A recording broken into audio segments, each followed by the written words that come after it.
Okay, let's get started then. Welcome to the session 2 on neural network accelerators. My name is Andreas Gerstlauer. I'm a professor in electrical and computer engineering at the University of Texas at Austin.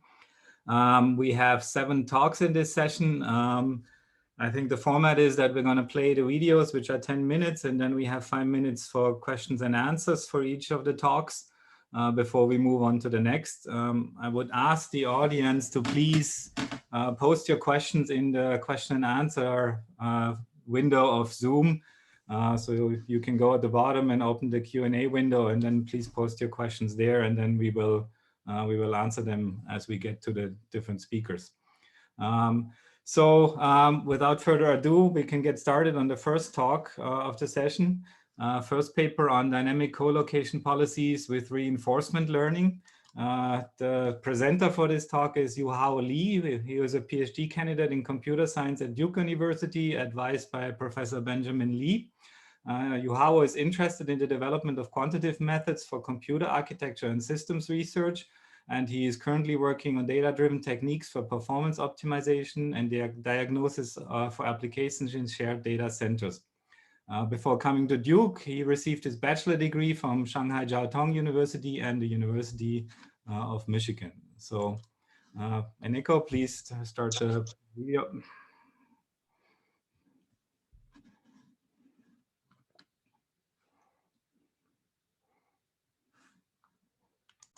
I'm Yuhao. Today I'm happy to present our work in using reinforcement learning for managing colocation in data centers. This is a joint work with my colleague Danson and my advisor Benjamin Lee. So in this project, we are looking at colocation in data centers, which try to collocate interrupt surveys with the batch-oriented machine learning and data analysis in the data centers. On the one hand, we know that the server dedicated for interrupt surveys are often underutilized because they are provided to meet the peak resource demand or the peak load of the interrupt service. And on the other hand, we know that those batch-oriented machine learning and analytics jobs are also CPU intensive or memory intensive and consume significantly server resources in the data centers. So we are thinking about a strategy that collocate those batch jobs on the same servers that are dedicated for interrupt service to improve the utilization of these servers. And we are focusing on one of the most fundamental challenges in managing this collocation, which is the contention on those hardware resources that are not manageable by the software runtimes. So today's software resource allocation frameworks can only provide allocation and isolation for those always visible resources, such as CPU and memory capacity. On the other hand, they cannot provide isolation mechanism on the resources that are not visible to the OS. And in this project, we are looking at cache and the memory bandwidth as an example. And as a result, the applications on the same server has to share these resources without any isolation mechanisms. And this could lead to resource contentions when the batch applications has a significant resource demand for this resource. And this resource contention could easily violate the quality of service of the interruptive service. And therefore, we need to dynamically throttle the batch application to guarantee the quality of service in the runtime. Also, we want to do it in a smart way to avoid too much performance loss of the batch application. And fortunately, we observe the dynamic in the batch applications resource demand, which allows us to do the control in a smart way. So batch applications often demonstrate fine-grained and repeat-based behavior in their resource demand. And only the fine-grained spike in batch resource intensity produce the spike in the interrupt-free latency and then violating the quality of service. So to maximize the throughput, our runtime control should only throttle the batch during this spike phases. And to do so, the controller should have the knowledge of the batch application space behavior and then the development of the corresponding control policies. And in this project, we propose to use reinforcement learning to develop the control policy to manage the colocation.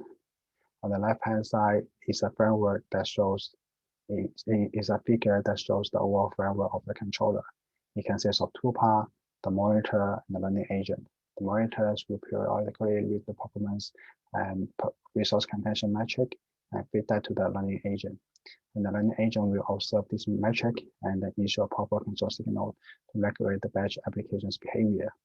So the control signals in our project is a voltage frequency level, which means we regulate batch applications behavior by reducing the voltage and frequency level of the cores that run in these batch applications.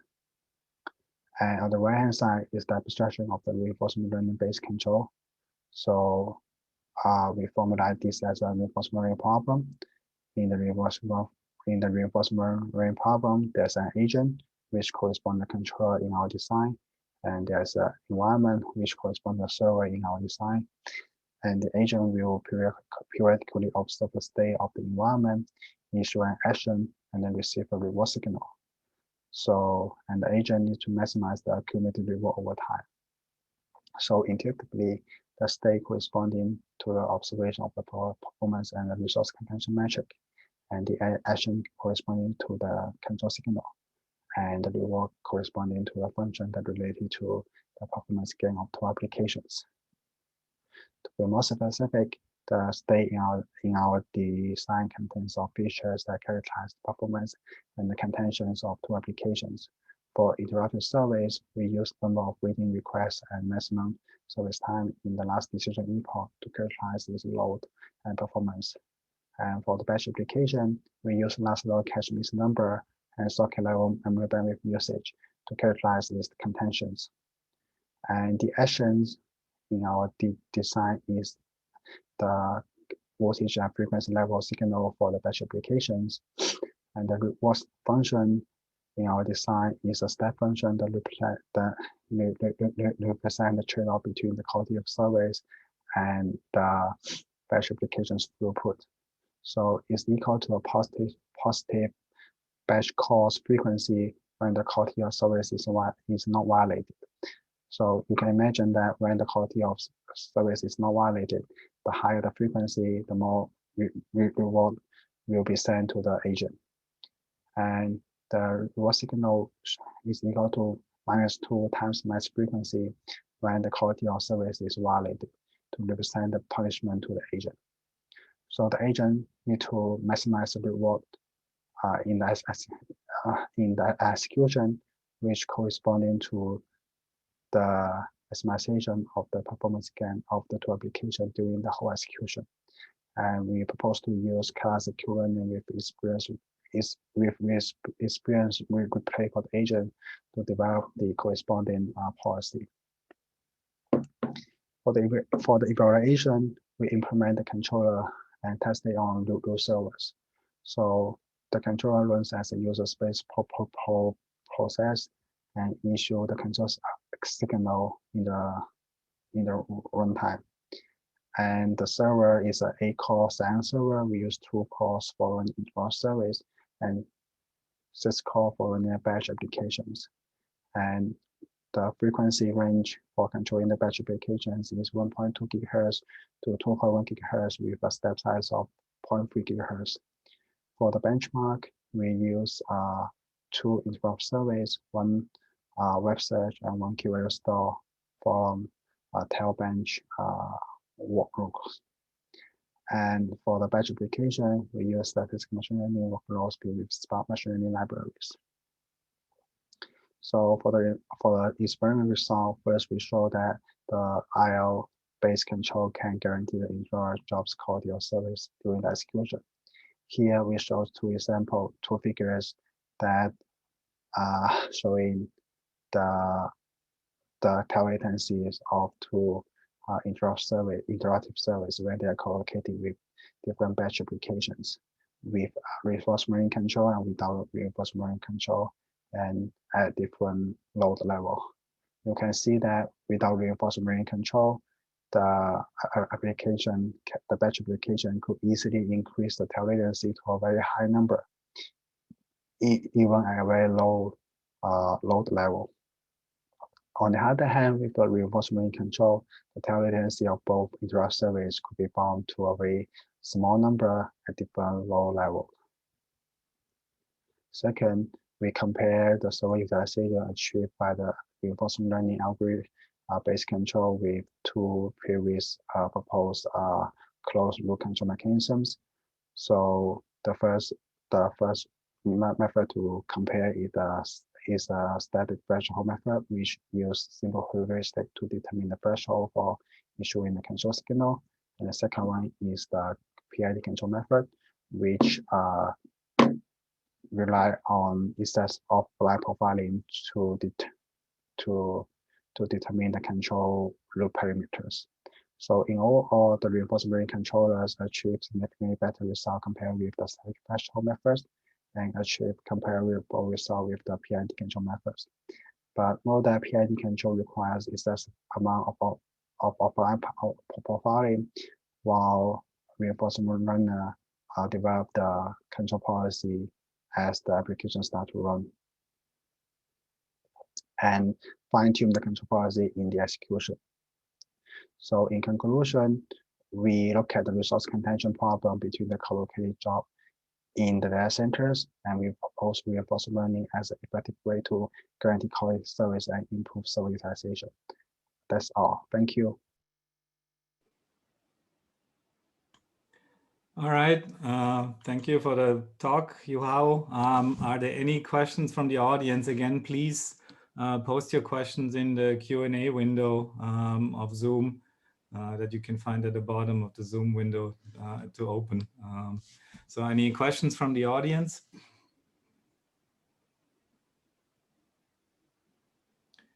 I don't see any. I do actually have a couple of questions, Yuhao, if you're around.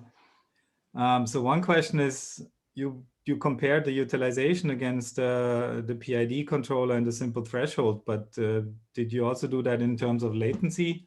What effect those controllers have on latency? Actually, we tune the parameters of the static threshold and the PID control to make sure the latency is meet the tail latency target, and then we compare the utilization. Okay, so they have the same latency performance basically. Yes, they can basically control the latency. Okay, but the downside is they require manual tuning for every new application, or are they tuned across applications? For static threshold, so the heuristic does not require manual tuning, but it does not perform quite well in terms of improving server utilization. And for PID controls, we need to profile each collocation pair to determine the proper control parameter. So yeah, it requires. So we have one question in the chat from Konstantinos. Thanks for the presentation. Do the numbers reported include the training period as well? How long is the training period of the agent? We do that in terms of, so actually we do the, the number does not include training period, but the training period, it lasts for like tens of seconds to last for tens of seconds. Okay, thank you. We have another question by Grigori. I'm surprised that LLC concurrency and memory bandwidth count for most of the interference of the jobs. Is there one that is more impactful than the other? Is there other metrics that could be interesting? I'm thinking more data center level effects. So actually, we observed that the memory bandwidth is more impactful than the lateral concurrency. Like we observed that the memory bandwidth will affect the tail latency of the interactive workload, and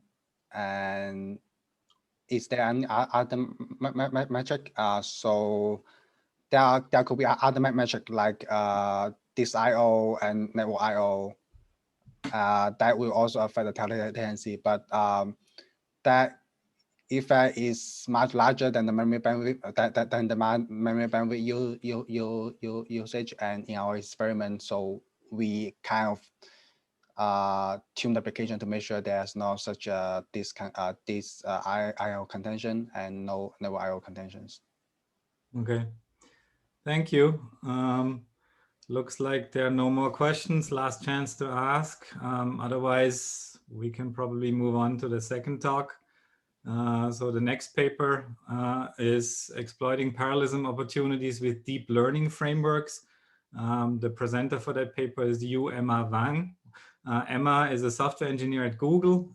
She obtained her PhD from Harvard University in 2019.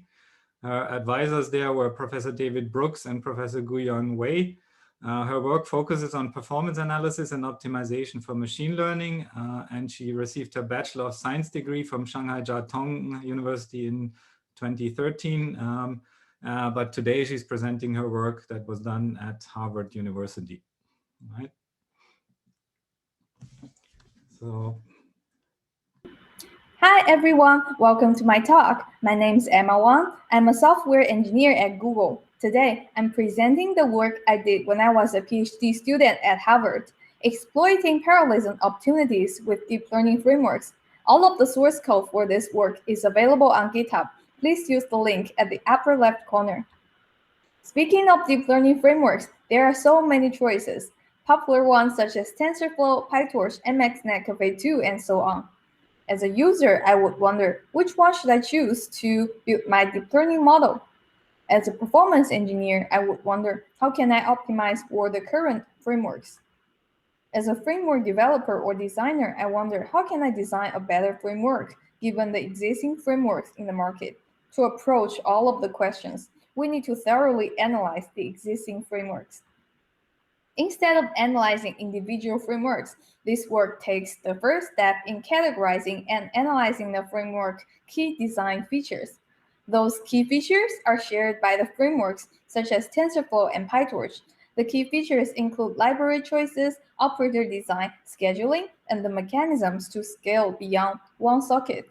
Please note that those key features only apply to frameworks using handwritten library kernels.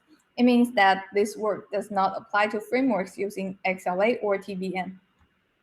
Given the time limit, I will present scheduler and operator designs in this talk. Then I'll introduce the performance tuning guidelines extracted from the framework analysis. With our guidelines, we are able to achieve 1.38x speedup across 14 models on average. Let me introduce a few terminologies that can be helpful for the rest of the talk. This is a computational graph of an inception module.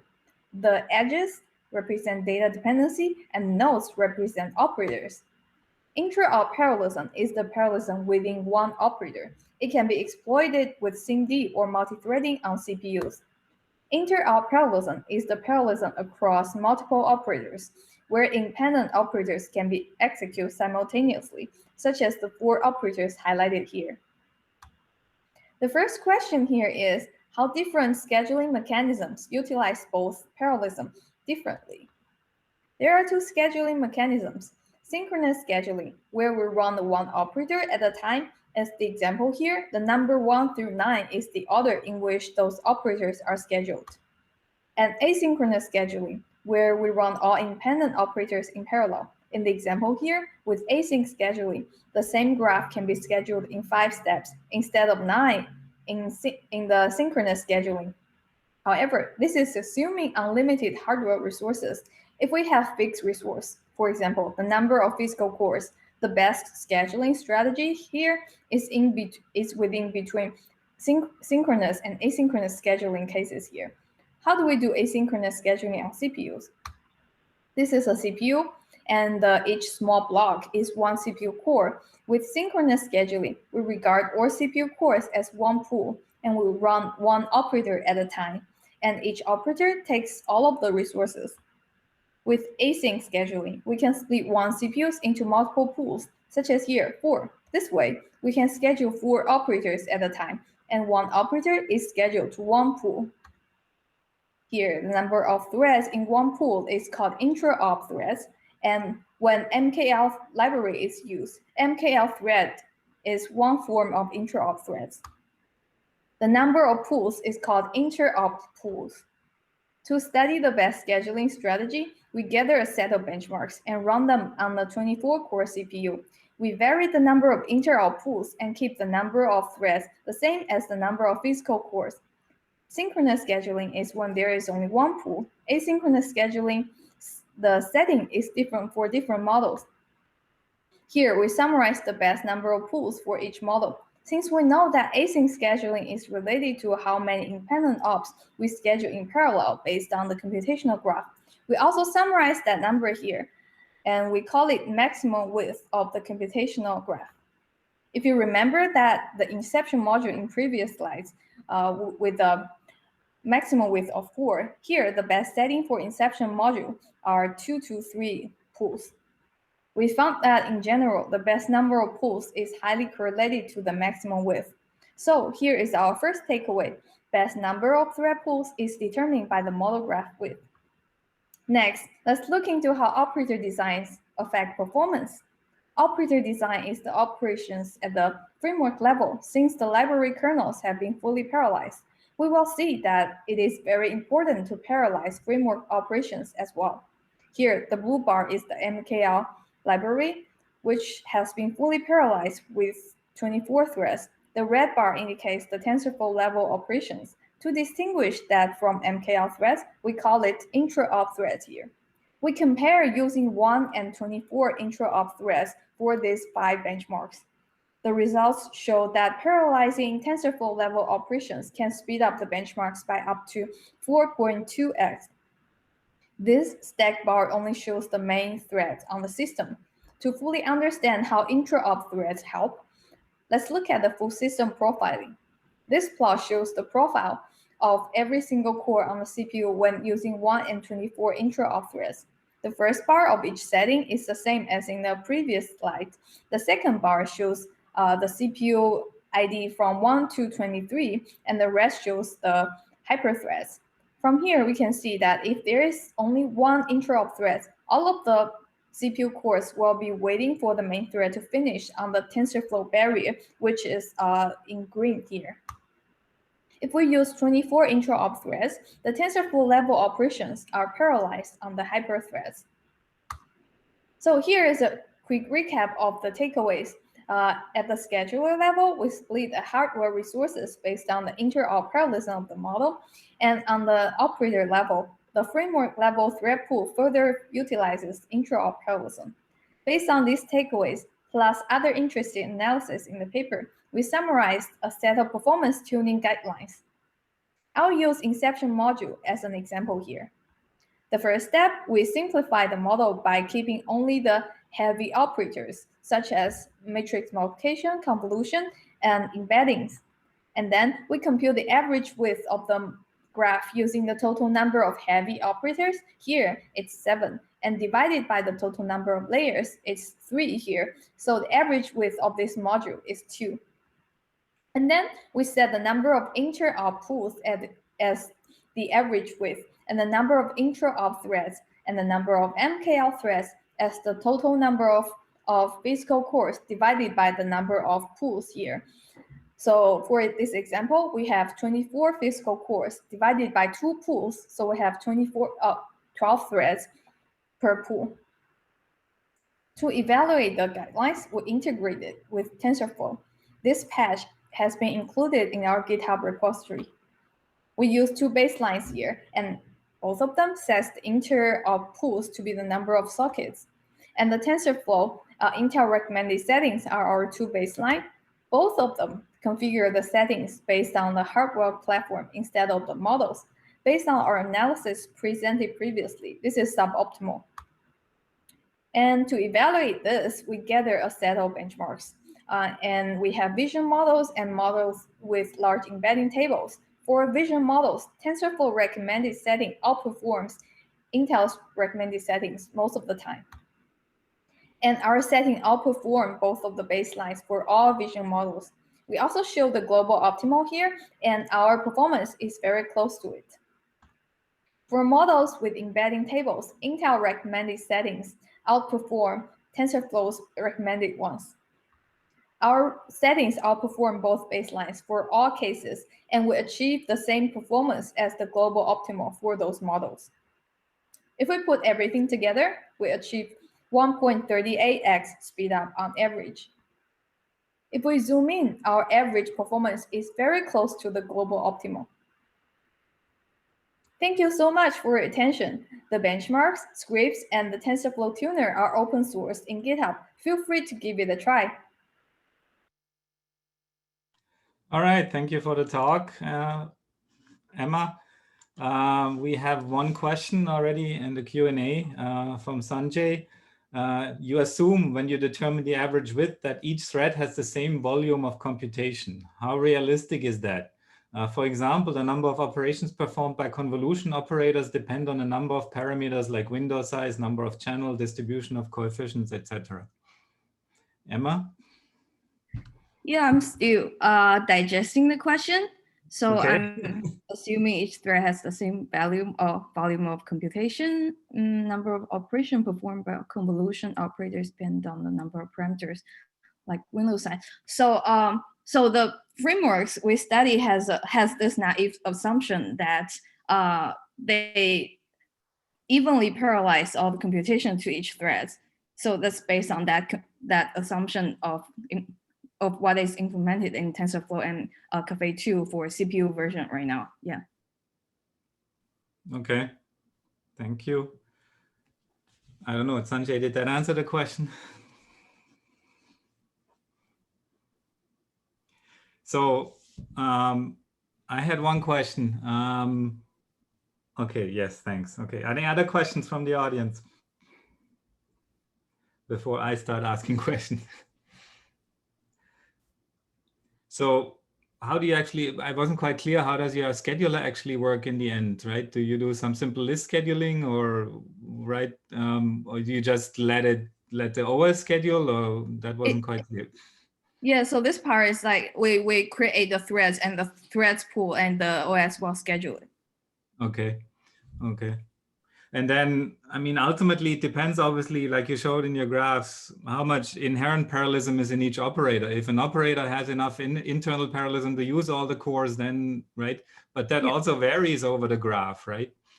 That too. So different operators will have different utilization. So yeah, ideally we should do those like very fine grained scheduling, and so to let each operator or each part of the graph use different kind of resources. However, the frameworks we study have this, like I said, this naive assumption that you create a global number of pools and each pool has the fixed number of threads. So right now, to execute the whole graph, we have to use the average property of the whole graph. Okay, okay. But you see opportunities. Ideally, right, you would want to say the number of threads for each operator can be different, right? Yeah. Right. Okay. Yeah, but there is also a overhead of creating and destroying thread pools. True. Yes. Okay. Any other questions from the audience or from others, from other presenters?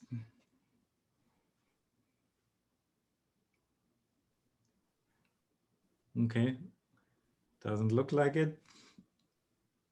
All right. If you have other questions that come to your mind later, just post them to the Q&A. We can always have an extra time at the end of the session, right, with all panelists to have additional questions. Otherwise, let's move on to the next talk then. Next presentation is for the paper SMAUG end-to-end full stack simulation infrastructure for deep learning workloads. The presenter is Yuan Yao. Yuan is currently an engineer at NVIDIA. Prior to that, he was a postdoctoral research fellow at Harvard University working on simulation support for deep learning workloads under the same professors as Emma, Gu-Yeon Wei, and David Brooks. He did his PhD on cache coherence protocols at Zhejiang University in China, during which he spent 3 years at National University of Singapore under Professor Tulika Mitra. His interests include deep learning acceleration and its simulation infrastructure. So, thank you.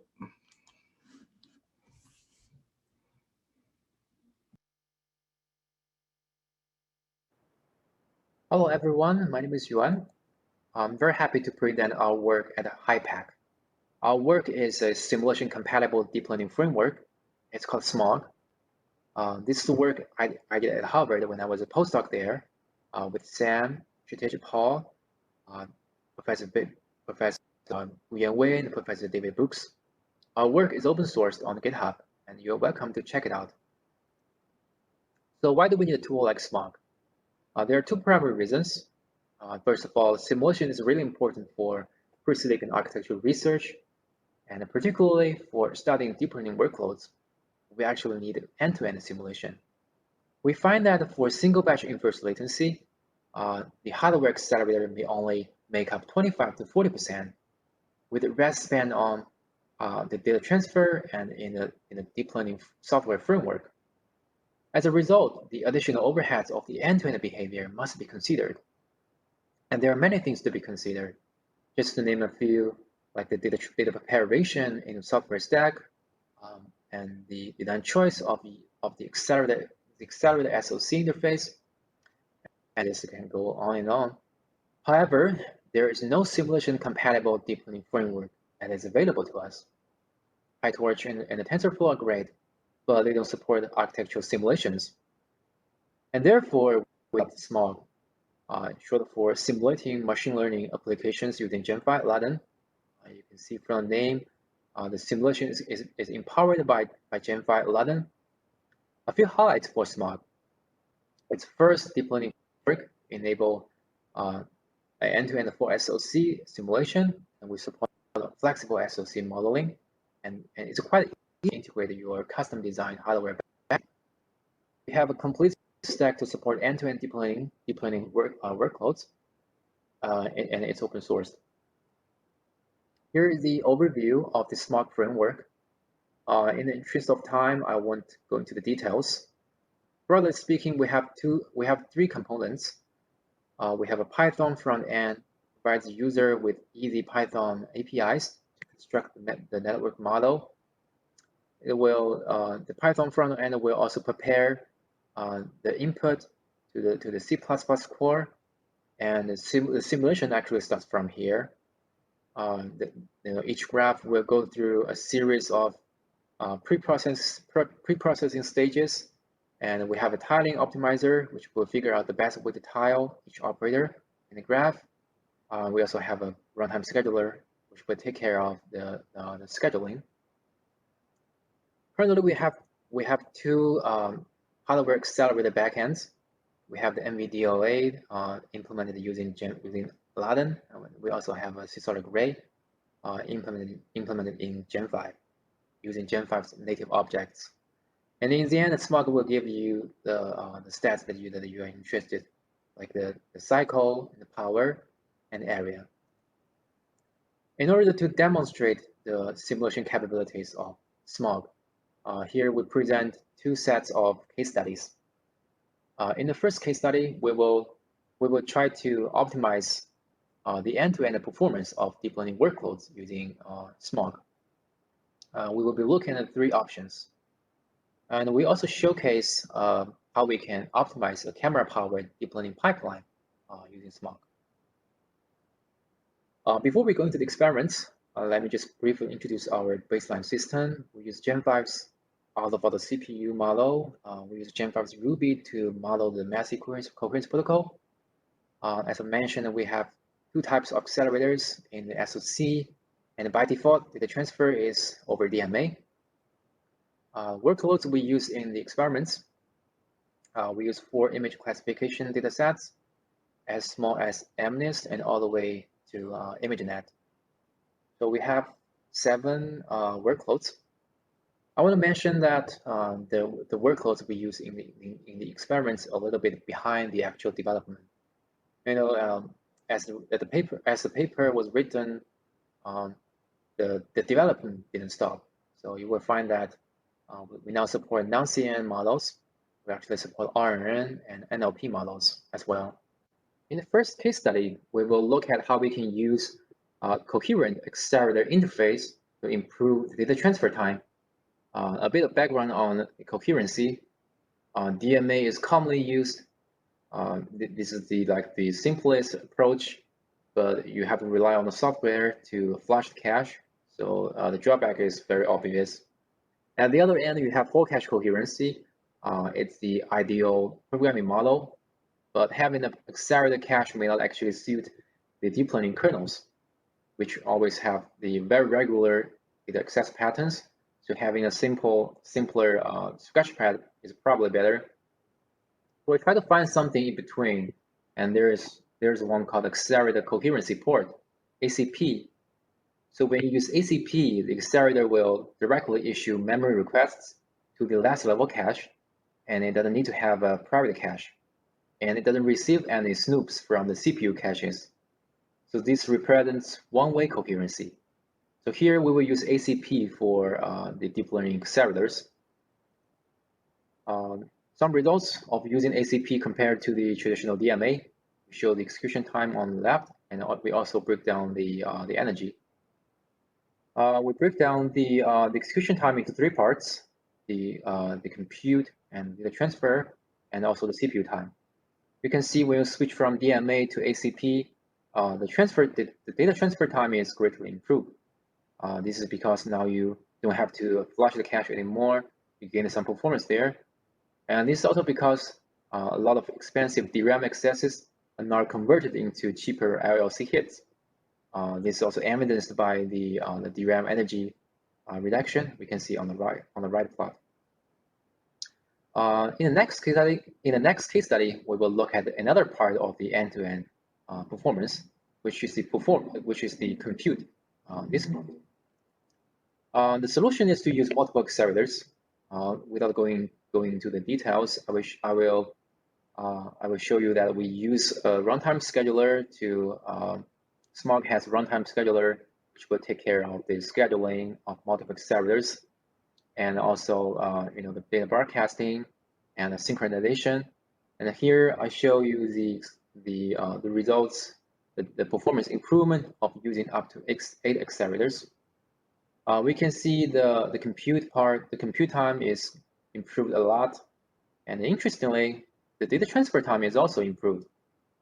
This is because when you have multiple accelerators issuing memory requests simultaneously, the memory bandwidth is actually better utilized. SMAUG can be a very good tool to provide opportunities for further optimizations. And just to show you an example, here we have this plot showing the execution timeline of VGG16. We show the number of active accelerators along the execution timeline. These are like the largest 10 layers of the model. And we can see layer 8 and layer 9, both convolution layers. They are not fully utilizing the accelerators here. They are only using 5. This is because the runtime scheduler doesn't support the inter-accelerator reduction. So you can potentially change the runtime scheduling policy in order to distribute things more evenly. And then we can also look at layer 7. The accelerators finish quickly, but it's followed by a long period of CPU time. You can see this part is not utilizing any accelerators. This is actually the topic of our next case study. We will look at how we can improve the CPU activities.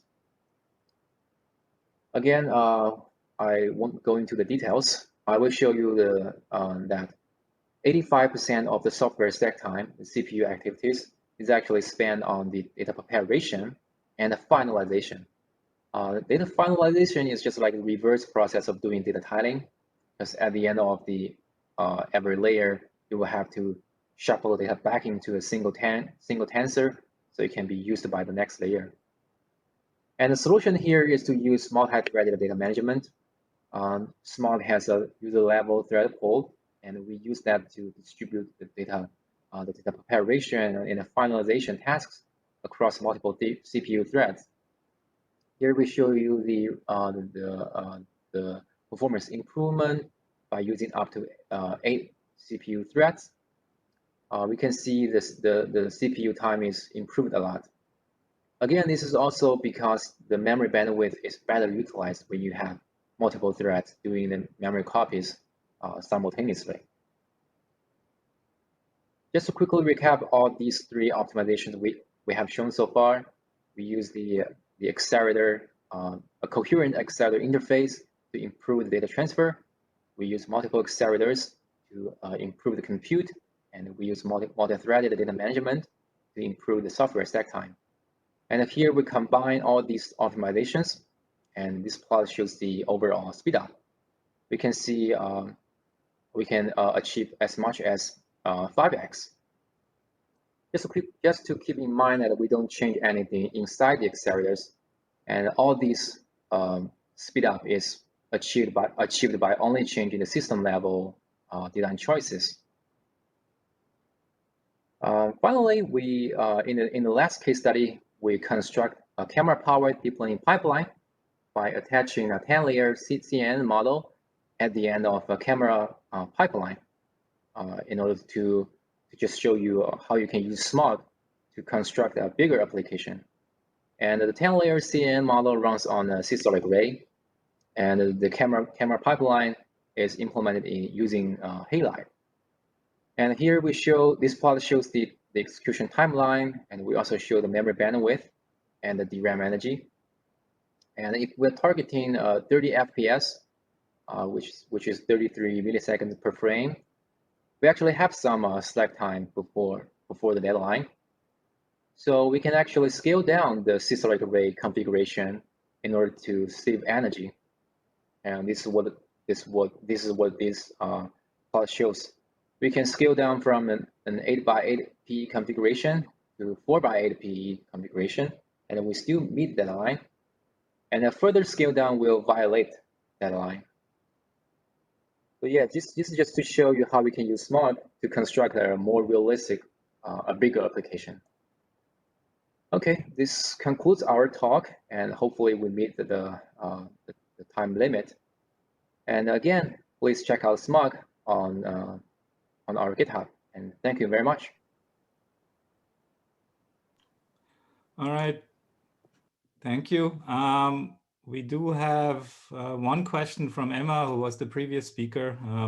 Since speakers cannot post in the Q&A window, we have it in the chat, so just going to read it. So Emma is asking, based on those experiments, is there any potential of offloading data prep finalizing to accelerators? Yeah, I saw the question. It is actually a great question. But I think currently a lot of commercial accelerators are actually doing this data preparation and the data tiling on hardware. But there is a great part of data copying involved in this data preparation. So usually you would still want the CPU to handle those the data copy intensive task on the CPUs, and sometimes the a lot of computation is distributed across a lot of accelerators. So sometimes the accelerators are not that programmable. So I would say I think this can be done easily on the GPUs, but maybe not on the TPUs. So it really depends on the programmability of the accelerators. But if they are able to do that, I think you will surely see some speed up.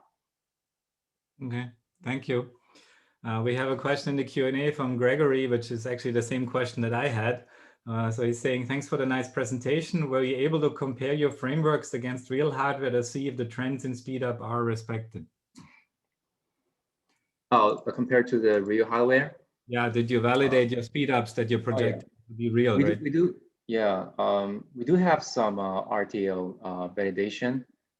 The NVDLA simulation on SMAUG was validated against a hardware tape out. So there was a previous tape out, and we tried to tape out the NVDLA implementation, and I think the performance error was within 10%, I think. Okay. Okay. So you were able to see the same speed ups that your tool projected. You said 1 to 3x with some optimizations. They actually translated into real speed ups on the real system, or? On the real system, because on the tape-out system, it was not very flexible to tweak those. Sure. Yeah, so that's why we switched to simulation. But I would say that you can apply these system level design choices to real hardware. Okay, thank you. Emma had another small question, and seems like some experiments use a lot of small PEs. What are the pros and cons of using a few big PEs and a lot of small PEs? Depends on the hardware architecture. Like for the NVDLA, this is like the spatial array solution. So a lot of PEs don't have, they pretty much do their individual work, and you don't have a like inter PE communication. So in this solution, I think you can have a lot of PEs, and more PEs would benefit a lot. But if you use a systolic array, that you have a lot of inter PE communication. So sometimes the crossbar or the interconnect doesn't really scale well. So sometimes you have a limitation there. Okay. All right, thank you. If there are no more questions, let's move on to the next talk then. So next talk is on the anatomy of predictive models for accelerating GPU convolution kernels and beyond. The speaker is Paolo Labini. He's a first-year computer science PhD student at the Free University of Bolzano in the Italian Alps. He's part of the Laboratory for Advanced Computing and Systems and involved there in research at the intersection between linear algebra, graph mining, and parallel computing systems with an emphasis on big data. Hello everybody, I am Paolo Labini from the Free University of Bolzano, and today I will talk about the use of machine learning to accelerate performance critical routines on parallel architectures. I am going to share some of the results and insights that I came across together with all the amazing people listed in the slide during the work on our latest paper. The motivation behind this work is that for high-budget vendor libraries such as cuBLAS and CLBLAST, performance portability is today more critical than ever, because these libraries are expected to be efficient on a very wide range of applications. Now, solutions exist out there, like auto-tuners, that are able to produce automatically efficient source code. But sometimes we need to treat, or we want to treat, these libraries as black boxes. Now, what this library provides are, for the same task, many highly optimized kernels, and sometimes, to improve flexibility, also some parameterization of these kernels. The problem then becomes of how should we choose the best implementations for a given problem. What many solutions to this problem are missing is that while they are architecture aware and thus able to adapt to the underlying architecture, they are not input aware, and moreover they may be even specifically tuned to a very, very specific input domain. One example of this are convolutional neural networks, where in each CNN there are many convolutional layers which can vary greatly in the shape of these convolutions, the number of channels, and other features. Input performance portability may be lost across this variety of inputs. What you see in this image is that we measure the total time it takes to run all the convolutional layers in many popular CNN using a fixed implementation from the ARM compute library. Compare this to the red line, which instead measures the total time it takes to run the same neural network, the same convolutional layer, but with the best layer-dependent implementation. You see that making the implementation aware of the inputs in some situations can save a lot of time. Some libraries try to provide this input awareness, and one example is the NVIDIA cuBLAS library, which for the matrix massive multiplication provides 20 gem routines and an heuristic which is able to select one of these routines depending on the input. The problem with these heuristics, which are often handcrafted, is that they have blind spots and are tuned for specific input domains. What we did here is that we compared the performance of implementation selected by this heuristic with the performance of an oracle which always selects the best implementation for a multiplication. And you see that there is a lot of room for improvement for the NVIDIA heuristic. A better solution to this problem is to learn a mapping from input characteristics to implementations. And that is exactly what we did by training supervised classifiers. To this end, we first had to generate a data set, and we did this by benchmarking kernels and parameters for a variety of inputs. After this, we trained the classifier on this dataset, and at runtime, this classifier was able to take an input and automatically select a good implementation for this input.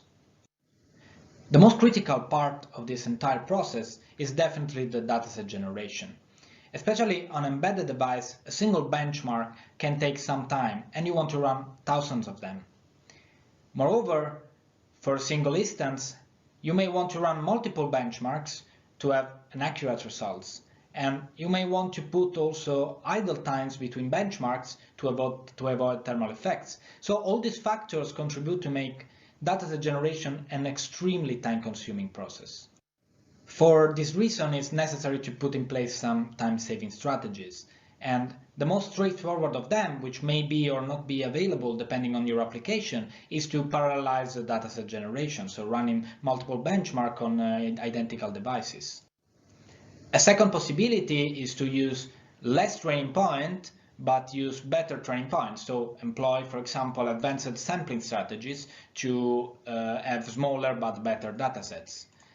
And finally, since the training time is so small compared to the dataset generation time, it makes sense to monitor the learning process during the dataset generation so that it can be stopped as soon as we are satisfied with the results. What you see here is the gradient tree boosting classifier that we trained to solve the problem of selecting the best gem implementation on the cuBLAS library. We benchmarked a data set of more than 7,000 instances, but we could definitely have stopped at around 2,000. Apart from dataset generation, an important step is, of course, model selection. And you may have noticed in the previous slide that the GTB classifier converges to an accuracy which is not very exciting. It is around 60%. But in this problem, while high accuracy of course means high performance, it is not true that low accuracy means low performance, because the second best implementations or the third best implementation can be almost as effective as the best implementation. But when they selected by the model, they do not contribute to accuracy.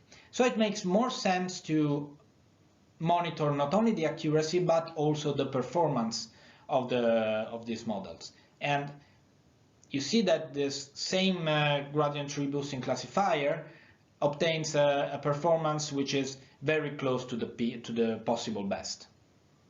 Moreover, performance may converge exactly for this reason slightly before accuracy. So monitoring that may help reducing the size of the dataset. Finally, some factors that contribute also to model selections are the inference cost, because you don't want the models to take more time to select the implementation than the time that they save, and the implementation complexity, because you want it to be easy in the end to wrap this classifier around the target library. Let me now share some of the results of this approach. So this image concerns the GTB classifiers that we have seen before, and it compares the performance of the implementation selected by this classifier with the performance of the implementations selected by the NVIDIA heuristics.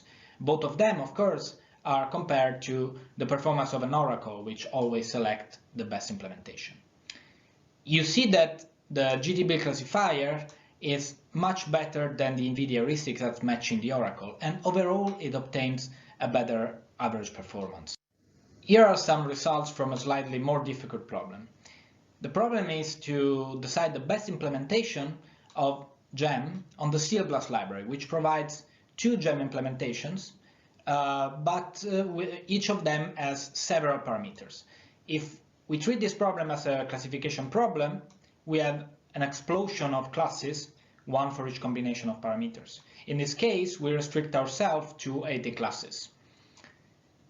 What you are seeing in this image are the performances of the decision tree in blue compared to the peak performance in red and the baseline performance of CL-tune in green. You see that a decision tree on many multiplications is able to almost match the peak, and overall it was able to obtain a 40% speed up over the baseline on this problem.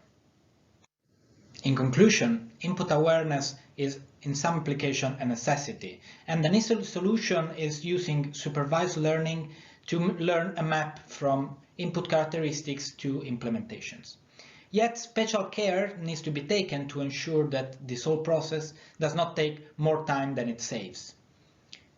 To this end, model selection and model evaluations should be based on performance and not only accuracy, and the dataset generation, which is the most time-consuming part, needs to be sped up, either by benchmarking in parallel when possible, or by selecting smaller but more informative datasets, or finally by monitoring the learning process to stop the dataset generation as soon as possible.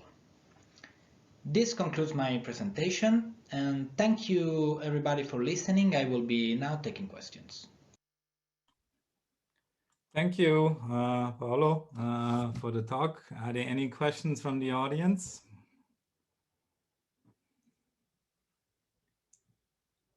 I did have one question, actually. So if I understand this correctly, however, the training process is a one-time approach, and that can apply, or how often, when do you need to retrain, basically? In other words, how often do you need to retrain, and why is training time and hence data set generation and all of that? Yeah.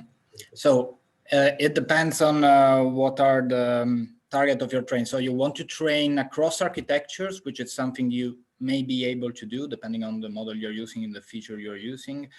You need to retrain when you either change the library you are training for, or when you basically really change the input domain. So, but apart from that, if you are sticking to an application, you train at the beginning when you start, and then you can avoid training again, because if the application and the inputs domain remain reasonably the same, you should be able to use the same model.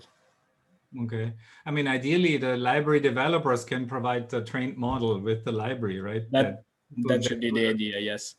In the same way that they provide auto-tuners, other libraries provide auto-tuners and so on. Yeah, right? the idea is that instead of providing these heuristic, which are handcraft and takes a lot of time, even for them to make, maybe training models training classifiers is very easy, and it's a faster solution. Yeah, I mean, most auto-tuners also work in a trial and error basis, right? They explore the space and run it and get feedback, right? Did you compare against an auto-tuner approach?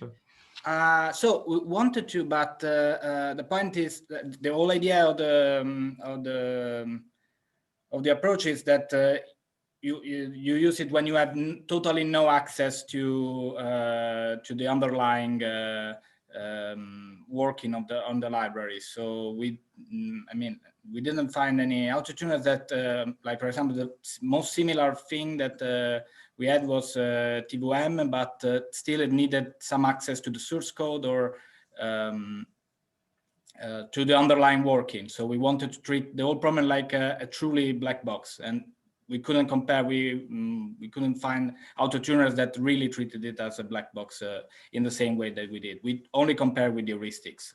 Okay. Because that. I have another question from Emma again. How much does this approach change the compile time?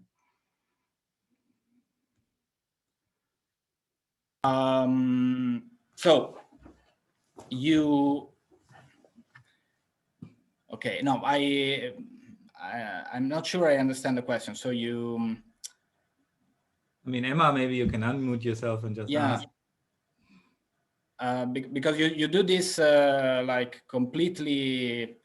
I mean, the question is how much time does it add to the whole process? Or how much time in the end does it take to train the data set? As I said during the presentation, it can take some days, mostly depending on the situation. But to compile time, I don't believe it had any time to compile time in itself. Mm-hmm. But maybe I did not understand the question correctly. Yeah, Emma, is that what you were asking, or? Yeah, mostly. Thank you. Okay. Xinfeng had another question. How do you ensure your generated training set has a similar distribution as the input domain you're targeting, you're interested in? Okay, so actually most of our paper was focused exactly on this, so on trying to understand which data sets work better and how to generate a good data set. And in the end, since this approach with classification is a little bit, it's very naive and a little bit fragile, we found that if we got better performances if we just stick to the most wide possible input domain. So for example, for matrix multiplication, we found that a smaller domain, more focus on what the application was. For example, taking only matrix multiplication from some popular neural networks was less effective than taking the same amount of training points, but from a wider domain, because I guess the models get more information if the training points can come from a wider domain, even if you're not going to focus on that specific domain afterwards. Okay, thank you. All right, let's move on then to the next talk. Next presentation is for the paper NNBenchX, a benchmarking methodology for neural network accelerator designs. The presenter is Xinfeng Xie. Xinfeng is a fourth-year PhD student from the University of California, Santa Barbara, working with Professor Yuan Xie. He obtained his bachelor degree from Peking University in 2017 and joined UC Santa Barbara in the same year. He is currently a part-time student researcher in Google Research, studying machine learning techniques for machine learning compilers. He's generally interested in research topics related to the architecture of domain-specific accelerators and software systems for emerging hardware accelerators.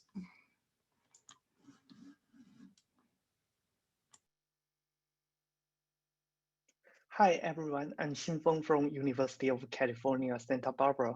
Today I'm pleased to share our work NNBenchX, a benchmarking methodology for neural network accelerator designs.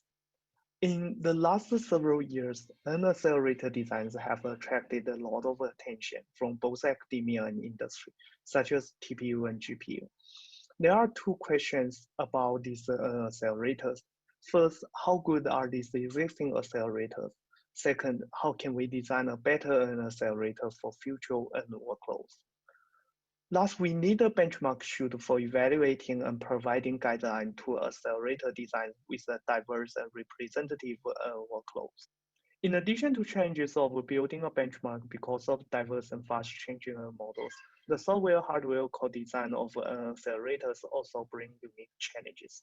Software-hardware co-design methods usually include model compression methods and specialized hardware units to support these compression methods.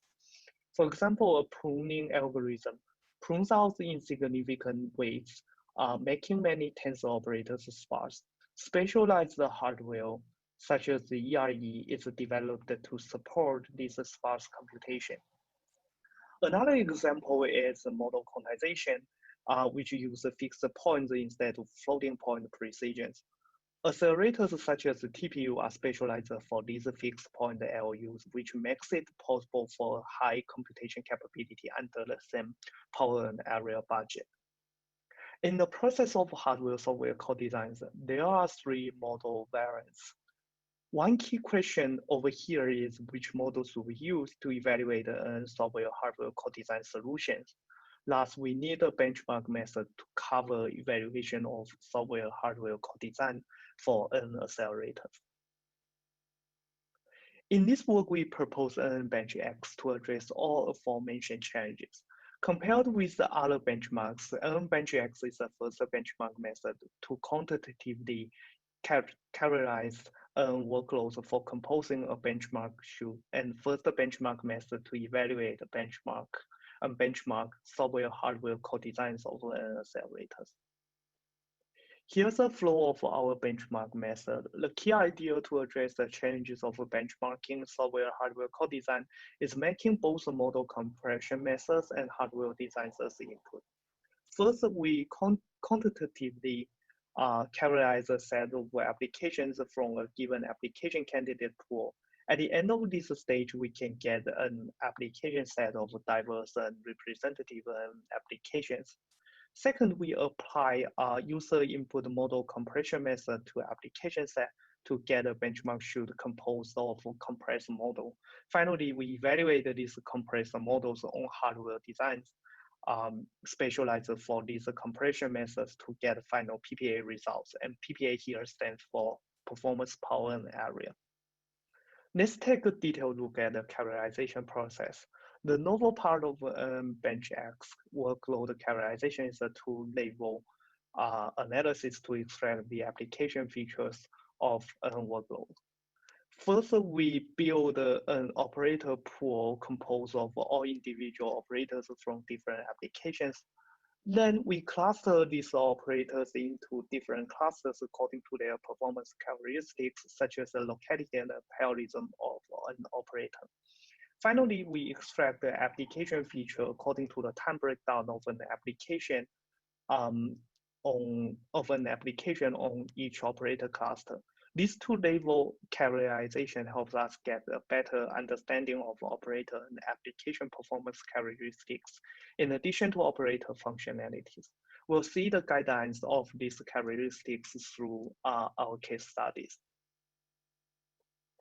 We conduct a case study on the TensorFlow model tool by applying our workload characterization method. TensorFlow models will include up-to-date models from the machine learning community. In addition to that, it includes a wide range of application domains ranging from computer vision to natural language processing. And it also covers models in different architectures such as CNN, and models trained by different learning methods, including supervised learning, unsupervised learning, and reinforcement learning. Here's the result of the operator level analysis. The x-axis parallelism indicates a ratio of scalar arithmetic operators which can be computed in parallel ideally. Y-axis locality stands for the amount of data over the number of scalar arithmetic operations. Thus, a lower Y value indicates a better data reuse and higher locality. We observe from this figure that convolution and matrix multiplication are similar with each other in terms of locality and parallelism features. In addition, we can also see that operators with the same functionality can exhibit very different locality and parallelism features. We empirically cluster these operators into three clusters. The first cluster of operators have inferior parallelism. According to Amdahl's law, these operators could eventually become the bottleneck when the rest of an application is well optimized. The second cluster of operators has moderate parallelism and locality, and these operators can benefit from parallelism and cache optimization techniques. The third cluster of operators has ample parallelism. Increasing the number of computation units is helpful, but memory bandwidth could usually bound these operators because of poor data reuse. We define application feature as the time breakdown of an application on these three clusters. In particular, R1, R2, R3 stand for the time spent in operators from these three clusters respectively. Then let's take a look at distribution of applications from the TensorFlow model. We can see from this figure that the bottleneck of applications is related to their application domain. In particular, computer vision applications have the larger R2, which means that they are bounded by operators from the second cluster. Most operators from the second clusters are convolution matrix multiplication operators. In comparison, natural language processing application has a larger R3, which means that they are bounded by operators from the third cluster. Most applications from this third cluster are element-wise operators. According to the distribution of application features, we sample evenly along the line where the sum of R2 and R3 equals 1. Then we can have a set of diverse and representative applications as the application set of the benchmark. After getting application set, we take both model compression methods and hardware designs as input. Then we apply model compression method to generate a compressed model and evaluate the hardware design to get PPA results. We conducted several case studies to evaluate the different hardware software core designs. In terms of hardware platforms, we evaluate various accelerators, including GPU, NeuroCube, Damiano, and Cambrican X. The first case study compares the memory-centric versus compute-centric architecture designs. The second case study aims to figure out the benefits of model compression method. Let's take a look at the first case study. In these figures, applications are listed in increasing R2 order along the x-axis. We can see that GPU bounded by R2 more than benefit applications bounded by R2 more than other applications because of larger computation capability and on-chip scratch pad memory. We can also see that NeuroCube benefits applications bounded by R3 more than other applications by providing a larger effective memory bandwidth. Then let's move on to the second case study. We compare the performance of Damiano running original dense models and Cambrican X running compressed models with different weight sparsities. We can see that the pruning weights help CV and LP application differently. In particular, pruning weights help CV applications significantly. A larger sparsity means better performance. In comparison, NLP application benefit less from weight pruning. They are not so sensitive to weight sparsity. Finally, we conclude this work by providing three main takeaways from the case studies of our benchmark method. First, CV and NLP applications are very different from perspective of compute and memory performance characteristics. Second, convolutional matrix multiplication operators are not necessarily the bottleneck of other applications. And third, model compression methods help CV and NLP applications differently. Last but not least, thank you for your attention to this presentation and this research project. Please feel free to contact us with any questions. Thank you. Thank you for the presentation. Any questions from the audience or from other presenters?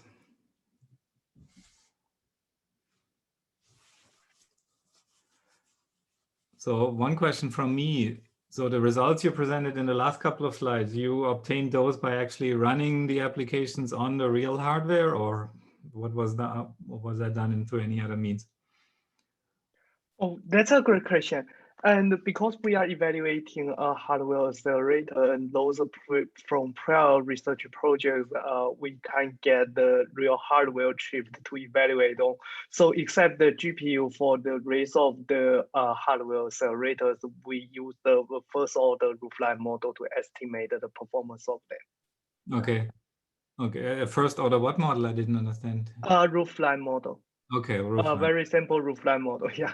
Okay. All right. Question from Emma. When using R1, R2, R3 to describe those ops, is it assuming the three clusters have the same weight? Is it fair enough when one hardware weights one type of op more than others? For example, when one hardware is designed for CV applications? Oh, that's a great question, and thanks for asking that. I think R1, R2, R3 is a characterization process on the baseline hardware, so we weighted them equally. I think the biggest reason for that is that we want to know that what's the focus if we want to improve the baseline system through the hardware accelerator. So R1, R2, R3 can help us identify the application bottleneck on the baseline system very well. Yeah. Okay. All right. Thank you. Any further questions? Yes. All right. If not, let's move on then. All right. So the next presentation is the paper GPU fast convolution via the overlap and save method in shared memory. The presenter is Karel Adamek. He received his PhD in theoretical astrophysics in 2016 at the Silesian University in Opava, Czech Republic. During his PhD, he worked on accretion processes around compact objects. From 2015 to 2019, he was a postdoctoral research associate at the Department of Engineering Science at the Oxford E-Research Center, where he was working on accelerating algorithms on GPUs for the Square Kilometer Array radio telescope. He's now a postdoctoral research assistant at the Faculty of Information Technology, Czech Technical University.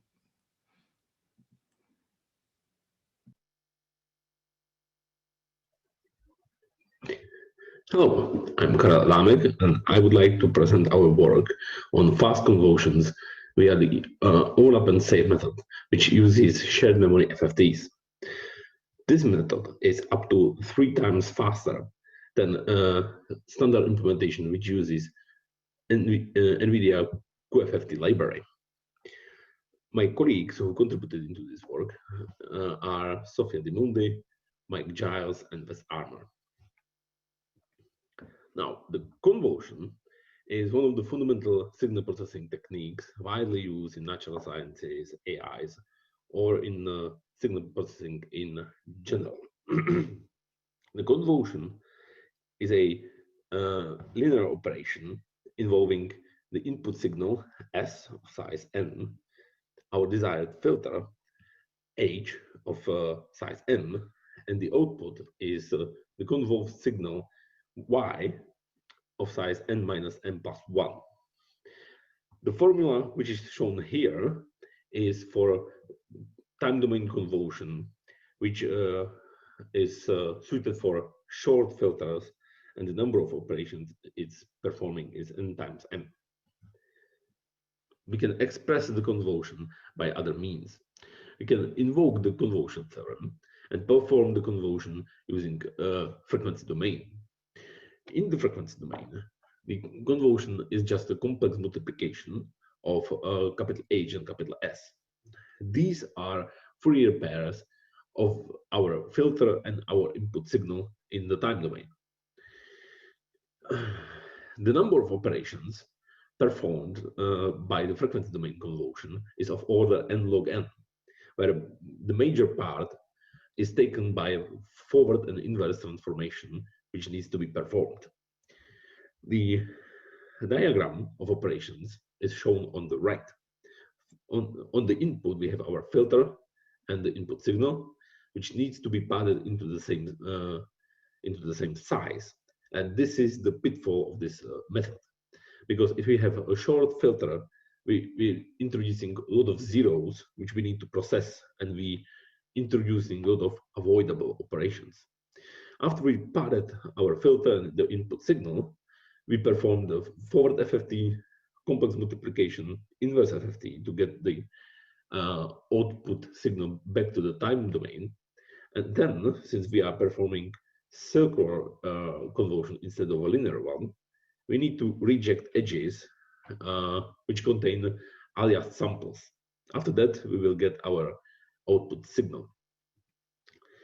Now, the overlap and save method is a hybrid method which combines the advantages of time domain convolution and frequency domain convolution.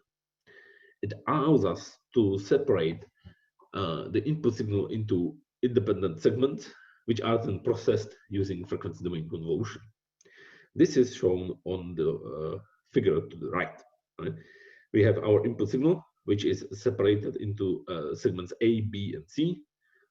On those, we independently perform the frequency domain convolution, and we get our resulting A, B, and C segments. On each of those, we need to reject the edges which contain aliased samples, and we construct our output signal from the remains of these segments. Now, the overlap and save method is especially well suited for very long signals and short filters. This is because we don't need to do lot of padding on the filters. There is no need for long padding of the filters. There is no need for synchronization, and therefore it's very GPU friendly. On this figure, where we have the filter length on the x-axis and the number of operations on the y-axis, we can see the number of operations performed by each of the discussed methods depending on the filter size. The input signal length is fixed to 8 million samples. We can see that the methods for overlap and save are in the middle, while the frequency domain convolution doesn't change the number of operations. Implementation of the overlap and save method using NVIDIA QFFT follows the same steps which we would do for the frequency domain convolution. What is important is that at the beginning and at the end of each step, we need to access the device memory. This is the major limiting factor for this implementation. Now, can we do any better? Yes, we can. If we implement custom FFT code, which works, which is invocable from the third box, and which works on the data which are stored in shared memory, we can eliminate most of those device memory accesses, except for the first, where we load the data, and the last, where we store the result. We can also improve the implementation of the overlap and save using QFFT by using callbacks. With callbacks, we can perform per element pre or post processing of the data, which means we can eliminate these memory accesses. So the X1 represent the complex multiplication, which can be performed after forward FFT, and X2 represent removal of the aliased samples, which can be performed after the inverse FFT. The performance of the shared memory FFT implementation is shown in the top left. In there, we have a fair and unfair comparison with QFFT using V100 GPU.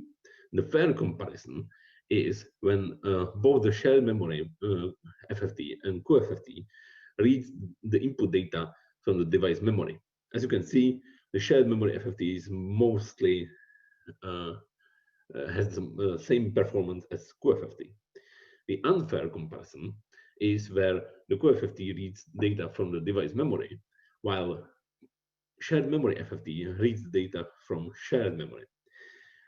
We have performed 100 FFTs per thread block, which would mostly eliminate the effect of the device memory accesses. We can see that for short FFTs, so 256, the shared memory FFT is almost 2.67 times faster, while for FFT length of 4000, the FFT shared memory FFT is only 1.6 times faster than QFFT.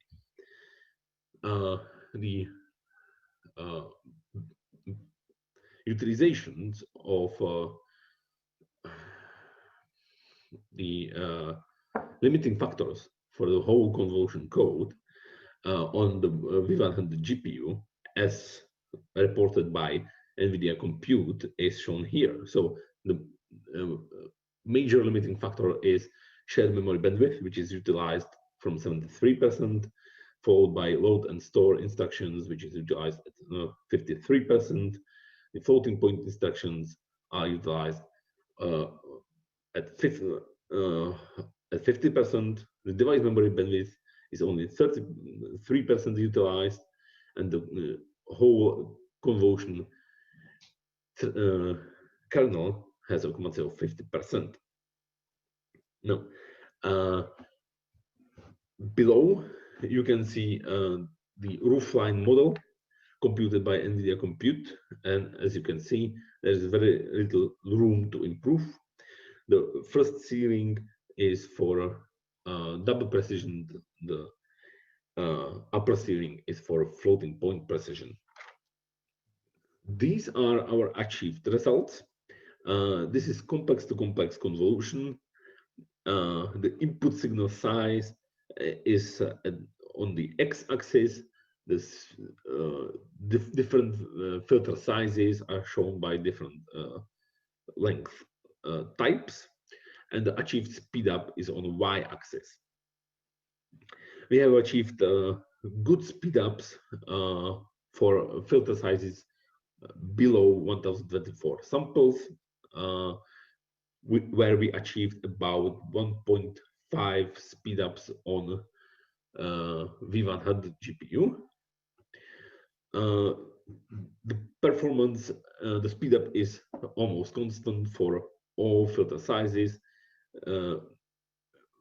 with different signal lengths. That's because the input signal length in the input signal is separated into segments, which are then processed independently. The next graph shows the dependency on number of filters. Again, the speedups are very reasonable. The speedups are higher for lower number of filters, and that's mostly because of caching. And this is it. Thank you for listening. You can download the source code for both for Convolution at this link, and you can also download the shared memory FFT at my GitHub. Thank you. All right, thank you for the presentation. Do we have any questions from the audience? So I had one question. You obviously presented a 1D convolution case, right? Would this also two-dimensional? That's right. We've experimented with two-dimensional convolutions as well. That's obviously the results are obviously not as good because with filter sizes which are 3x3 or 5x5, which is used in most of the deep learning applications, are quite small for this method. Okay. But we are only 2 times slower, and we were using complex to complex convolutions, where the most of the filters is real to real convolutions. Yeah. So we've experimented with version for real to real, which improved the performance up to that we are 1.3 times slower. But it's for very small filter sizes, and in most cases, to do that, it's the Vinograd is used or a time domain convolution is used. Okay. Well, you can partially apply it. Yep. It depends on the layer, obviously. Some later layers may have larger filters, right? That may become more beneficial, possibly, right? Yep. Okay. But to get reasonable speedups with this method, you would have to go, let's say, 16 times 16. Okay. Okay. All right. Thank you. Any further questions from the audience? If not, we can probably move on to the last talk. We can also still have questions at the end, in case somebody can think of something. So for now, the last presentation is refresh triggered computation, improving the energy efficiency of convolutional neural network accelerators. Presentation is by Syed Asad Jafri. He's working as a system architect at Ericsson, working on low power, high frequency radios. He has a PhD and master's from the Royal Institute of Technology. His research interests involve neural network accelerators, computer architecture, and signal processing. Royal Institute of Technology in Sweden, I assume. Thank you. Hello, my name is Asad. Today I'm going to talk about a very interesting topic, namely refresh triggered computation to increase the energy efficiency of convolutional neural networks. This work was done between Royal Institute of Technology and ETH Zurich. First, I will present the executive summary. The main problem which we try to address is that DRAM incurs a very high energy consumption for the refreshes. The main goal of this work is to reduce the DRAM energy by eliminating the unnecessary refresh operations. The main observations which lead us to this research is that first, DRAM excesses inherently refresh the DRAM. Secondly, the applications like neural network access a large portion of DRAM in a predictable and recurring manner, and the DRAM rows which are not allocated do not need to be refreshed. The key idea is that a significant portion of refresh operations can be eliminated, firstly by aligning the DRAM refreshes with the DRAM excesses, and secondly by suppressing refreshes to the non-allocated rows. The proposed architecture was implemented in 3 steps: min, mid, and full RTC, and the results are that we save 61% of the DRAM energy and we incur only 0.18% overhead. Now I will show how the DRAM operations and CNNs work.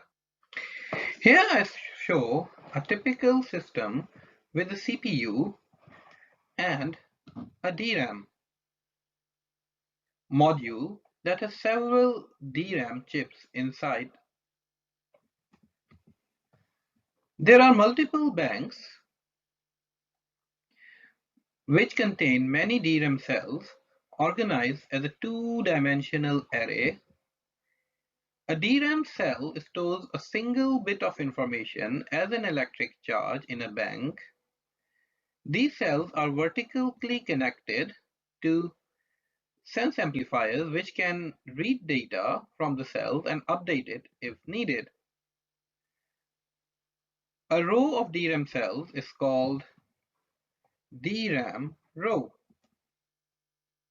So here I will just show how a typical operation works like.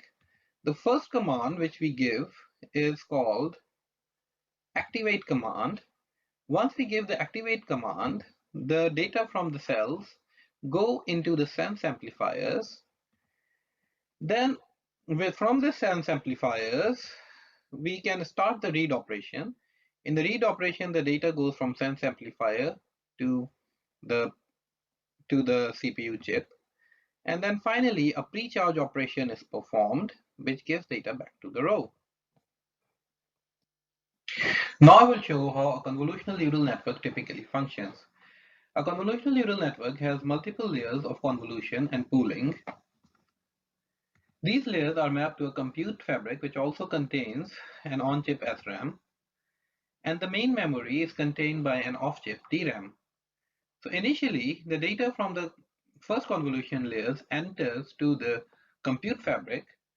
Convolution layers increases the size of the data, and it sometimes has to be buffered, so it can go back to the DRAM. From the DRAM, the data is picked by the pooling layer. The pooling layer sends data to convolution layer, since it's usually smaller than the data it picks up. The convolution layer, then we assume, can be buffered within the compute fabric and the on-chip SRAM and sends the data to the pooling layer. The data from pooling layer is sent to the classification layer, which is typically very, very large, so it might have to be buffered in the DRAM. Once this whole operation is completed, then the same process repeats. The bottom line is that the CNNs have recurring affine excess patterns. There has been a large amount of work done to reduce the energy consumption of a dedicated neural network accelerators. The existing work, however, focuses on the data locality in SRAM and the computational fabric, but no work so far does anything about the DRAM energy. Our experiments reveal that the DRAM consumes quite a lot of energy, and SRAM and refresh operations in particular consume a significant amount of energy, as can be seen in the figure. Next, I will present how DRAM refreshes and the excesses can be aligned. The key idea of the work is that DRAM read and write excesses inherently refresh the DRAM. Applications like neural network access a large portion of DRAM in a predictable and recurring manner. The DRAM rows are not allocated by an application, do not need to be refreshed. The key idea is that a significant portion of refresh operations can be eliminated. Firstly, if DRAM refreshes and the DRAM excesses are aligned, we call this operation or this method as a refresh trigger transfer, and secondly by suppressing the refresh to the unallocated rows, and we call this suppression as partial array auto refresh. Alignment is a very challenging task, and there are two reasons why it is so challenging. Firstly, the application or even the memory controller have no control of which row to refresh next. It is just implemented as a simple counter. The refresh operations are linear while the access operations are seldom linear. In this slide, we will show how the alignment can be done by making three simplifying assumptions. These assumptions are only to understand it, we will later remove these assumptions. The first assumption is that the refresh rate is less than the access rate. The second assumption is that entire working set of data is accessed in every iteration. And the third assumption is that the access pattern is known in advance and is periodic. The figure below shows how this is possible. The refresh rows are incremental and the access are random. But it can be seen that once we have passed two refresh periods, there is no need to refresh the rows any longer. Now I will explain how assumption 1 can be eliminated. Remember that the assumption 1 was that the refresh period was less than the access period. Below is the algorithm given to ensure that the assumption 1 is eliminated while still maintaining the data integrity. While I do not have the time to explain everything in this algorithm, the important thing to note is that it requires two things, NA and NR, which are the number of rows accessed by the access and refresh process during one refresh period. The important output is this X first signal, which when equal to 1 implies an implicit refresh. However, when it is equal to 0, it implies an explicit refresh. An implicit refresh means that the refresh does not need to happen because of the read or write operation, while the explicit refresh means that the refresh operation has to be performed. The figure over here shows a case when NR is equal to 4 and NA is equal to 2, and still the data integrity is maintained. Now I show how the assumption 2 can be eliminated. In the assumption 2, the main assumption was that the entire working set of the application data is used. We propose partial array auto refresh called PAR. PAR ensures only the allocated rows are refreshed. To do that, we implement a dedicated address generation unit.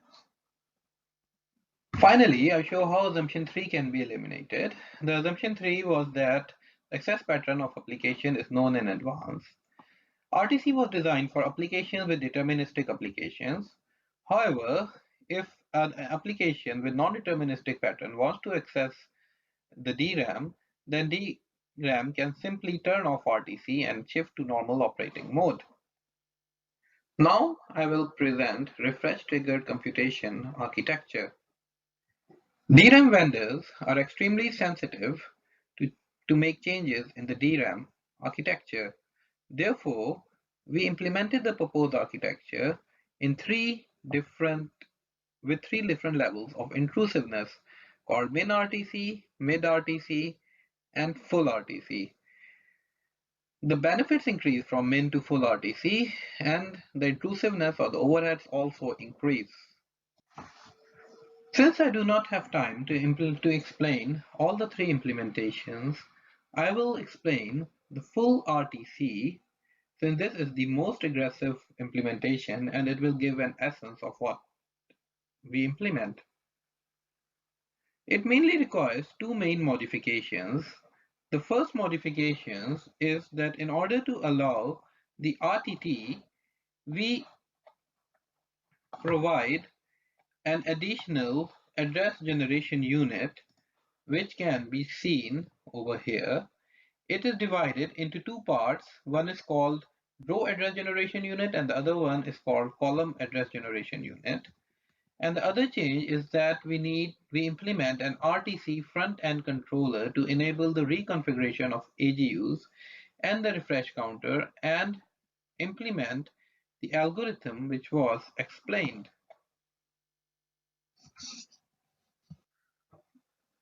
To analyze the effectiveness of RTC at saving DRAM refresh energy, we evaluated 6 widely used convolutional neural networks, namely GoogleNet, AliceNet, LeNet, VinoGuard, ResNet, and generative adversarial networks.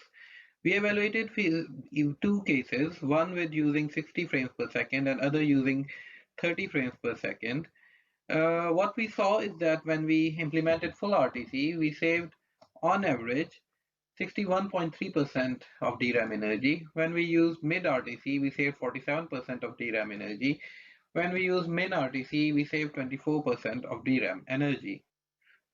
Now I will present cost-benefit analysis of the proposed architecture. It can be seen that the energy savings of the 3 architectures are quite significant and the overheads are quite negligible. The maximum overhead of full RTC is just 0.18%. Finally, I show how scalable the proposed solution is compared to the standard DRAM. It can be seen that refresh-triggered computation makes refresh overhead DRAM size independent, while in standard DRAM, the refresh overhead is DRAM size dependent. The refresh overhead for the RTC-based DRAM is mainly dependent on the application access patterns. Finally, I will end the presentation with a conclusion. So for the convenience of the readers, of the listeners, I will once again present the executive summary again, describing the problem, the goal, the observations, and the key idea, what refresh-triggered architectures we implemented, and the key results, and will be available for the questions. All right, thank you. Are there any questions for the last talk?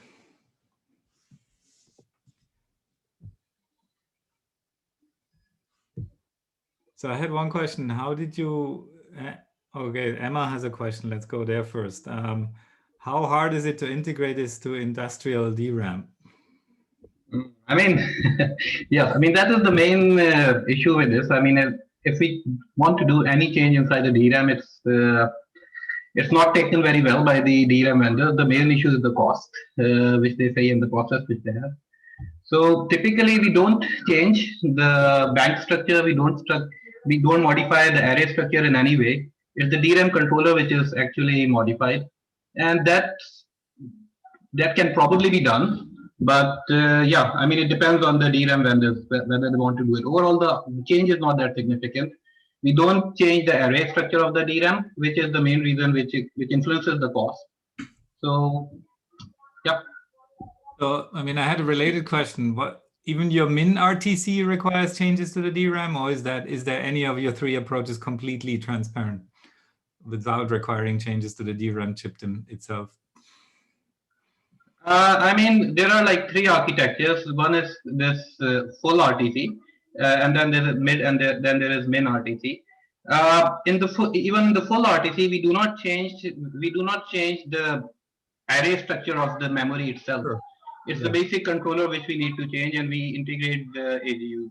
I mean, then there is like mid RTC where we just modify how this all what the min RTC does is that min RTC doesn't require change to the DRAM. It requires change to the memory controller, which is typically present on the actual compute fabric. Okay. And then inside that, what that controller does is that it just shows that whether it wants to refresh or it doesn't want to refresh. Sure, I mean, this is a small change. I mean, of course, we still need to control that refresh inside the memory controller. That has some hardware overhead, and otherwise, it's like it doesn't do any other change to the DRAM in itself. Okay. There's a related question from Grigori. Thanks, the idea is quite interesting. Sorry, I think I missed a few things. Does that mean that the memory controller needs to be configured beforehand for the algorithm, the neural network that's running? And if so, how practical, realistic is that? I mean, if it's, so the thing is that when we run an algorithm, when we run an application, then before that application is run, it requires like 3 modifications. We need to configure the AGUs inside it. This is like 2 operations from sending it.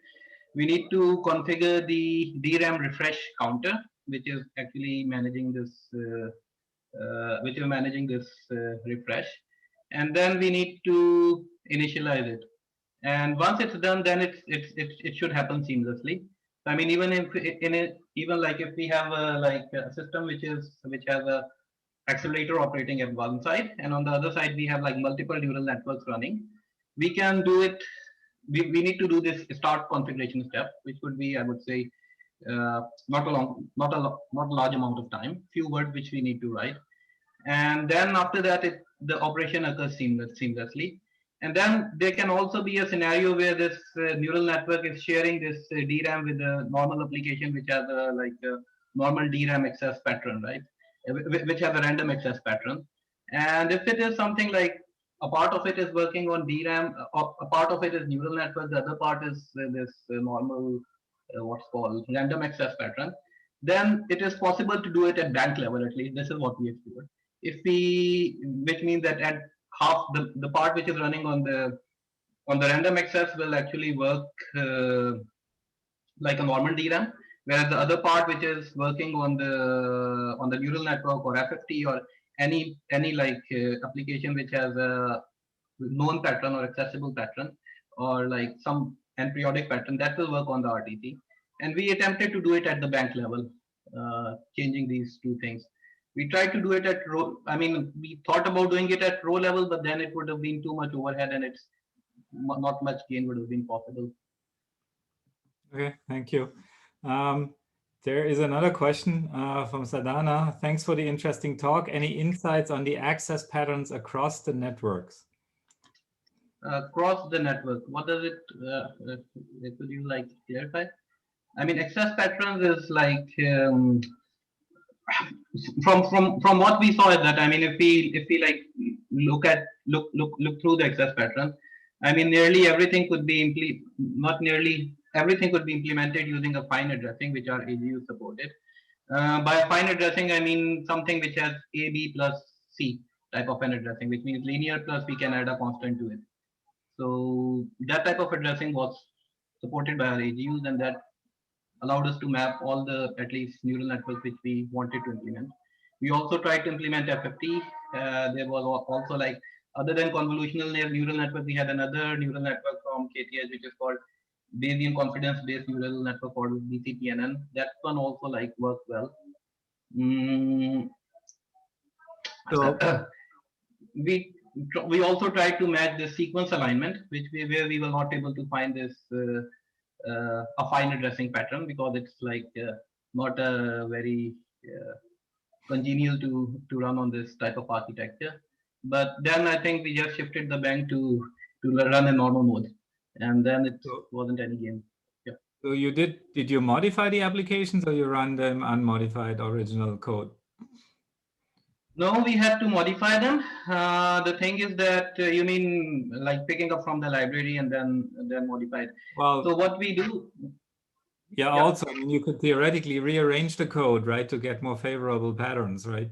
Yes, exactly. I mean, the thing is that we have a accelerator, in-house accelerator, which is called Mocha. It was presented some 5 years back, and I mean, it has pragmas to modify how the data is going into the computational fabric from the DRAM to SRAM, and then we have MATLAB type of a code which allows us with some pragmas to map it quite efficiently. So it's not a normal GPU type code. It's more like the MATLAB code with additional pragmas added, and then our compiler ensures. So it's not like automated optimization. We have to do lots of things by hand. But yeah, this is how we get the optimal behavior inside it. Okay, all right. Thank you. Any further questions? Also, if you have questions again for any of the other presentations, most of the presenters are still around. Feel free to ask. Your last chance. This was the last talk of the session. All right. I think Xinfeng, you had a question earlier for one of the other talks, right? Yeah, I already posted on chat, and I think I received the private response for that. Okay, Yeah, it's answered. Okay, all right. thank you. Okay. Any more questions from the audience or from any of the presenters before we close the session otherwise? All right. Okay. Then I would like to thank everybody again for presenting and for answering the questions. Thank the audience for attending. I hope you enjoyed the session, and that concludes the session then, and I think also the day of the conference for today. Thank you very much.